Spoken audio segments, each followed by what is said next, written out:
Rich and hearty tomato soup. The oven is hot to 350 for the croutons, then it goes up to 425, 450, center rack for the tomatoes. For the crouton, I start with a very large skillet and about a half a loaf of stale peasant-style crusted bread. Oh, my little burner cover isn't, there we go.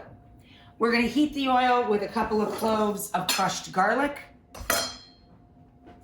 This is our garlic from our garden from this year. Some of the last of it, actually. We're starting to run out of it.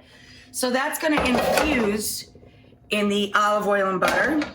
So now we're just gonna toss, I diced the stale bread, and see, about 4.5 cups evenly coats the bottom of the skillet. So that's what I go for every time. So now we're gonna add a little black or red pepper to this. I put a little black pepper on my croutons in case I use them in Caesar. And we're not toasting them on the stovetop, we're toasting them in the oven. I just wanted to put the heat under it so we get the flavor in the olive oil and dab of butter. It all smells like garlic now. And now I'm going to sprinkle the top of that with grated parm.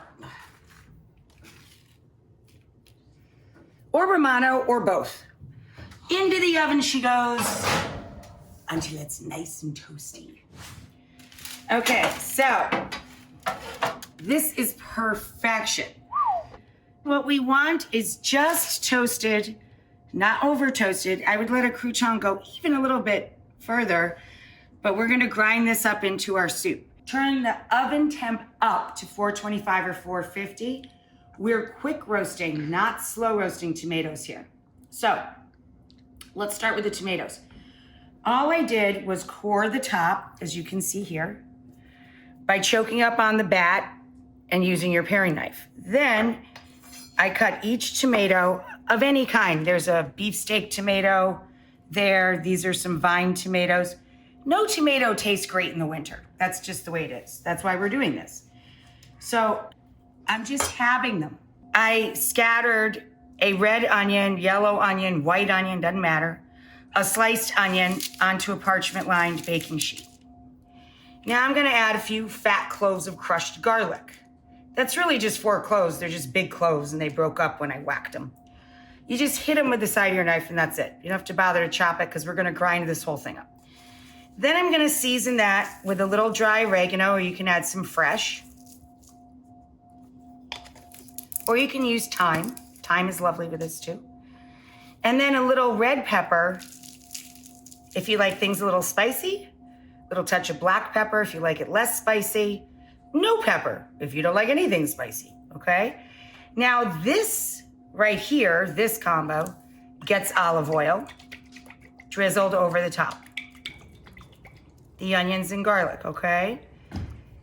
Then we put the tomatoes directly on top of the onions, and all their natural juices will fall down on top of them. Drizzle, drizzle.